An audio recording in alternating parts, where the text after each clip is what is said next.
కాంగ్రెస్ అభ్యర్థి ప్రచారంలో దూసుకుపోతున్నారు. ఇవాళ జమ్మికుంటలో నిర్వహించిన జన జాతర సభకు సీఎం రేవంత్ రెడ్డి హాజరై ప్రసంగించారు. ఒకసారి తనకు అవకాశం ఇవ్వాలని ఓటర్లను విజ్ఞప్తి చేశారు. కరీంనగర్ కాంగ్రెస్ అభ్యర్థి వెలిచాల రాజేంద్రరావు కరీంనగర్ అభివృద్ధి కోసం బండి సంజయ్, వినోద్ కుమార్ చేసిందేమీ లేదన్నారు. కరీంనగర్ అభివృద్ధికి ₹1 తీసుకురాలేదన్నారు. బీజేపీ రాముడి పేరుతో ఓట్లు అడుగుతుంటే తాము మాత్రం అభివృద్ధి పేరుతో ఓట్లు అడుగుతున్నామని చెప్పారు. ఈసారి ఎన్నికల్లో కేంద్రంలో కాంగ్రెస్ ప్రభుత్వం పక్కాగా వస్తుందని, రాహుల్ గాంధీ ప్రధాని అవుతారని ధీమా వ్యక్తం చేశారు రాజేంద్రరావు.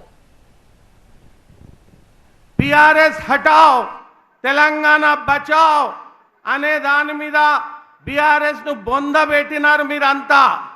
నేడు బీజేపీ హటావ్ దేశ్ కు బచావ్ అన్న నినాదం ఎత్తుకొని బీజేపీని పాతాళానికి దొక్కే టైం వచ్చింది. బీజేపీ ప్రభుత్వం గత 10 సంవత్సరాలలో మీరందరూ ఒక్కసారి ఆలోచించండి. ఏదైనా విషయంలో మనకు న్యాయం చేసిందా?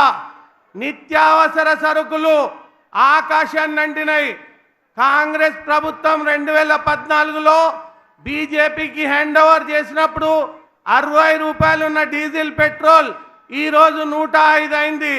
కిరోసిన్ ఎక్కువ, గ్యాస్ ఎక్కువ, 18% GST వేసి సామాన్యుల నడ్డి విరిచి ఫ్రిడ్జ్, వాషింగ్ మెషీను, ప్రతి టీవీ, ప్రతి ఒక్క వస్తువు సామాన్యుడు కొనేది ఏదైతుందో ఆకాశాన్ని అంటేటట్టు చేసినాడు.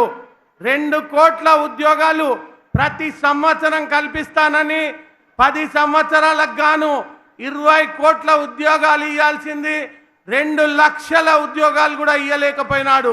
రామరాజ్యం కాకుండా రావణ రాజ్యం నడుపుతున్న వీళ్లను పాతాళంలో తొక్కేయడానికి శ్రీరామచంద్ర స్వామి ఆశీస్సులు మనతో ఉన్నాయి.